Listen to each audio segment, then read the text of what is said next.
श्री संत लहानोजी महाराज मंदिर post office, मुख्य post ऑफिसच्या मागे आहे वर्धेला. हो. आणि अलीकडच्या काळामध्ये फार प्रगतीपथावर असं मंदिर आहे. स्वच्छ तिथलं कारभार आहे आणि अनेक विविध उपक्रम तिथे राबवल्या जातात. विशेष म्हणजे जो 31 डिसेंबरचा 1 जानेवारीचा म्हणजे 28 डिसेंबर ते 1 जानेवारी आणि 1 जानेवारी नवीन वर्षाचं स्वागत हा एक फार स्तुत्य उपक्रम तुमच्या वर्धा येथे मंदिरामध्ये राबवल्या जाते. तर तुम्ही या मंदिराला कसे काय जोडले बा हे सांगा. मी 1993ला इथे आल्याच्या नंतर मला जायला रस्ता तोच होता ऑफिसमध्ये, MIDCच्या डेअरीमध्ये. जाता जाता तिथे एक मंदिर होतं, लहानोजी महाराजांचं मंदिर होतं हे मला कळलं. तिथं जाता येता मी दर्शन करत होतो. त्यावेळेस अशोकराव सिंगम हे त्या मंदिराचे जे पहिले अध्यक्ष होते आणि त्यांना भेटलो मी आणि दर्शन जात होतो. जाताना दर्शन घ्यायचं, येताना दर्शन घ्यायचं होतं. नंतर असं करता करता त्यांचा आमचा परिचय वाढत गेला. अशोकराव सिंगम निघून गेले. आता त्यांचा मुलगा आहे सचिन सिंगम आणि बबनराव गोलाईताई यांच्या नजरेत मी पडलो. त्यांनी मला त्या कार्यामध्ये सहभागी करून घेतलं. आज 20 वर्षापासून मी लहानोजी मंदिर आपलं वर्धेचं इथे मध्ये कोषाध्यक्ष म्हणून त्यांनी माझ्यावर जबाबदारी दिलेली आहे आणि व्यवस्थितपणानं आम्ही सगळे मिळून काम करतो. आता आमच्याच्यानं होत नाही. आता हा लहान आहे, हा लहानसुद्धा आता त्या मंदिराचा जोडलेला आहे आणि त्यांच्या सूचनेप्रमाणे सचिन सिंगम यांच्या बबनरावांच्या सूचनेप्रमाणे तो काम करत असतो. चांगलं कार्य चालू आहे. आणि मी तुम्हाला इथे सुद्धा टाकरखेडा संस्थानला जेव्हा हा मोठे मोठे उत्सव होता, पुण्यतिथी उत्सव होतो, त्याच्यानंतरची जे काही निर्माल्याची साफसफाई असते त्या बाबतीत सांगा तुम्ही. म्हणजे कसे काय तिथे प्रेरणा तुम्हाला मिळाली? आमचं जे वर्धेची जी टीम आहे हे आम्ही सगळेजण एकत्र बसतो, हसत खेळत आमचे सगळे निर्णय होतात. अशीच एक दिवस अशी कल्पना आली. आमचे पद्माकरराव वाघ आहेत, ते पद्माकरराव वाघांनी सांगितलं का हो म्हणे आपण असं असं करायला पाहिजे, आपण टाकरखेडला जाऊन सेवा दिली पाहिजे. ते दोपटे साहेब आहेत आमचे, हे आमच्या कार्यकारिणीमधले, त्यांनीसुद्धा ह्या गोष्टीला दिली आणि सगळ्यांनी ठरलं की बा ज्यावेळेस मोठे कार्यक्रम होतात टाकरखेडला त्याच्या दुसऱ्या दिवशी आपण जायचं आणि सगळं सकाळपासून तर संध्याकाळपर्यंत आपण सगळं कार्य करायचं. आम्ही 10-15 लोक तिथे जात असतो आणि तेवढी आम्ही एक सेवा देत होतो. निर्माल्य साफसफाई पडलेलं राहते. काय होते की किती मोठं संस्थान असलं मनुष्यबळाची कमतरता असते.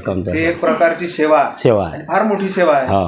आपण महाप्रसाद देतो, महाप्रसादानंतर आपलं पातळ तसंच राहते. काही लोक उचलत नाही, काही लोक मात्र प्रकर्षाने ते उचलतात. आपलं पातळ आपण उचलतात आणि ज्या ठिकाणी निर्माल्य टाकले जाते तिथे टाकतात. तर एक स्वच्छता बाबाजीला आवडत होती. ते बाबाजीनंच तुम्हाला प्रेरणा दिली असं म्हणून प्रेरणा दिली आहे की नाही? तुमच्या इथे आमच्या खैरीचा एक मुलगा आहे बापू वाघ. तर त्याच्या बाबतीत सांगा. त्याच्यात फार मोठं प्रचंड परिवर्तन बाबाजीने केलं आहे. हा मुलगा आधीची स्थिती सांगा. हा मुलगा ज्यावेळेस मला तिथे निदर्शनास आला त्यावेळेस सचिन सिंगम आणि त्याचे जे भाऊ आहे अतुल वगैरे यांच्या बरोबरीचा तो मुलगा आहे, यांचा समवयस्क मुलगा आहे. हा तिथे यायचा आणि ज्यावेळेस आमचा भंडारा असतो तिथे म्हणजे 1 तारखेला जे जेवणाचा वगैरे कार्यक्रम असतो त्यामुळे त्या दिवशी सकाळपासून तर संध्याकाळी पूर्ण सगळं काम होईपर्यंत काम करू लागायचा. असे कामठीतल्यासारखे असे बरेचसे आजूबाजूच्या खेड्यातले तरुण मुलं इथं येत असतात आमच्या इथे. नंतर हा बाप्पू आता तिथे आम्ही कार्यकर्ते असल्यामुळे आमच्यासोबत तो जुळला. आज त्याची अशी परिस्थिती आहे की तो म्हणजे बाबाजीशिवाय कोणतंच काम करत नाही. आज त्याचा व्यवसाय चालू आहे. आपल्या कचेरीजवळ त्याचं एक छोटं दुकान आहे. आताच परवाच्या दिवशीच त्याची माझी भेट झालेली आहे. मी काही कामानिमित्त गेलो होतो कलेक्टर ऑफिसला त्यावेळेस. तर म्हटलं बापू कसं आहे? म्हणे असं असं आहे काका. ठीक आहे म्हणे, शेतीवाडी वगैरे इथून सांभाळतो म्हणे, मी आपलं जाणं येणं करतो म्हणे. बाबाजीनं काय केलं विशेष म्हणजे त्याला व्यसनापासून व्यसन पहिले हटवलं त्याच्यात. हां. आणि त्याला तो एका गोष्टीने आणखी दुःखी होता. त्याची पत्नी माहेरी गेली होती निघून, ती राहत नव्हती. मग त्याची पत्नी सुद्धा आली आणि त्याला निपुत्रिक होती, ती संतान नव्हती त्याला.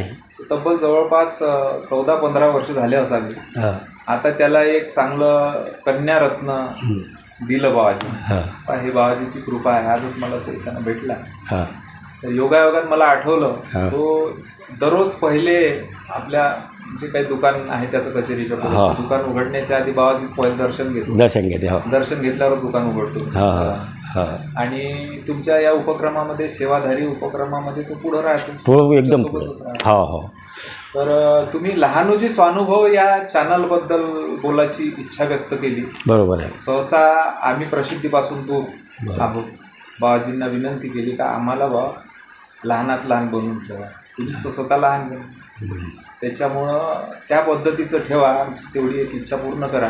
परंतु तुम्ही आज बोलायची इच्छा व्यक्त केली, आम्ही तुम्हाला नाही म्हणू शकत नाही. लहानोजी स्वानुभव या यूट्यूब चॅनलच्याबद्दल थोडक्यात बोला. हे तुमचं चॅनल ज्या दिवशी ओपन झालं त्याच्या काही दिवसानंतर माझ्या पाहण्यात आलं, मला खूप आनंद झाला.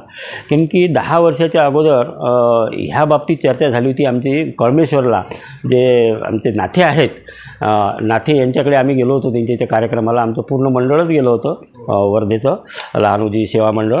तर त्यावेळेस त्यांनी की असंही व्यक्त केली इच्छा की त्यावेळेस एवढा मोठा टेक्नॉलॉजी नव्हती.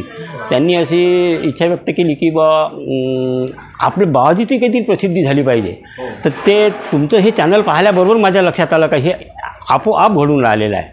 एक दुसरी गोष्ट अशी आहे की तुमच्या ह्या चॅनलमधली जी काही एक भावना आहे, ज्या लोकांच्या भावना आहेत, ह्या भावना भावना त्या काळातल्या म्हणजे जवळपास 30-40 वर्षाच्या अगोदर जी काही एक लोकांची भावना होती, जी एक लोकांची श्रद्धा होती, त्यावेळेस किती होती. आता परवाच्या दिवशी तुम्ही 64 एकराचा शेतकऱ्याची जी एक व्यथा सांगितली आणि त्यांची जी काही एक परिवर्तन झालेलं दिसलं, म्हणजे याचा अर्थ असा होता का त्या काळात सुद्धा मोठमोठे शेतकरी जे होते हे सुद्धा गरिबीतच होते.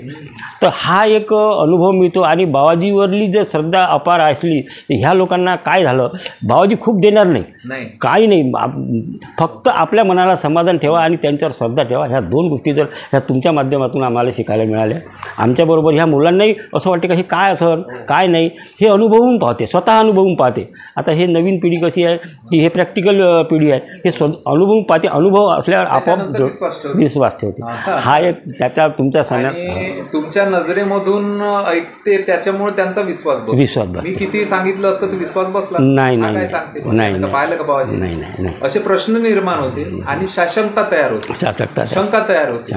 हा व्यवस्थित सांगून नाही राहिला. तुम्ही घडलेले प्रकार सांगता, म्हणून आपल्याला बाबाजीनं नावही ते सुचवलं, लहानोजी स्वानुभव, स्वतः आलेले अनुभव ते व्यक्त आपण. आणि बाबाजी तशी फिरण्याची ताकद देतात, म्हणून करू शकतो आपण काही नाही करू शकतो. तर अलीकडेच एक लहानू प्रसादालय नावाची भव्य दिव्य इमारत आपल्या लहानोजी महाराज संस्थांना हाती घेतलेलं फार मोठं एक स्वप्नपूर्ती प्रोजेक्ट आहे तो. आणि त्याचं काम आता दुसऱ्या टप्प्याचं काम, पहिला टप्पा झाला, दुसऱ्या टप्प्याचं काम अलीकडेच आता 12 सप्टेंबरपासून सुरू झालेलं आहे. तर मी तुमच्या मुलाखतीच्या माध्यमातून इतर लहानू भक्तांना असं एक आव्हान करत असतो, सदैव आव्हान सुरूच असतं.